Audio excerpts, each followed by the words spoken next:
பொதுவாக அனைவராலும் அவ்வளவு எளிதாக திருநீர் எடுத்து நெற்றியில் வைக்கும் பாக்கியம் கிடைப்பதில்லை. ஏனென்றால் அது சிவபெருமானுக்கு உரிய புனித பொருள். அவர் அருள் இருந்தால்தான் அதை பூசிக்கொள்ளும் பாக்கியம் கிடைக்கும். இப்போது திருநீற்றின் மகத்துவம் பற்றி பார்ப்போம். விதி வந்தால் அதை தடுக்க யார் வருவார் என்பதே நம் அனைவரின் நம்பிக்கை. ஆனால் உண்மையான தத்துவம் என்னவென்றால், நெற்றியில் திருநீரும் மனதில் சிவனும் இருந்தால் யார் நம்மை தொட முடியும்? அப்படியாகவே மார்க்கண்டேயனுக்கு விதிப்படி ஆயுள் 16 ஆண்டுகள் என தீர்மானிக்கப்பட்டிருந்தது. அந்த நாள் நெருங்க யமன் உயிரை பறிக்க வந்தான். பயந்த மார்க்கண்டேயன் திருநீறு பூசி சிவலிங்கத்தை இறுக பற்றி கொண்டான். அந்த நேரத்தில் யமன் கடமையை செய்ய அவன் அருகில் வந்தான். சிவபெருமான் உடனே யமனை காலால் மிதித்து தள்ளினார். அந்த தருணம் யமனுக்கும் ஒரு பாடம் கற்பித்தது.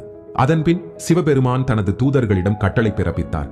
நெற்றியில் திருநீறு பூசியவர்களும் சிவநாமம் சொல்லிக் கொண்டிருப்பவர்களும் இருந்தால் அவர்களை விலகி செல்லுங்கள். அதனால்தான் திருநீருக்கு காப்பு, ரட்சை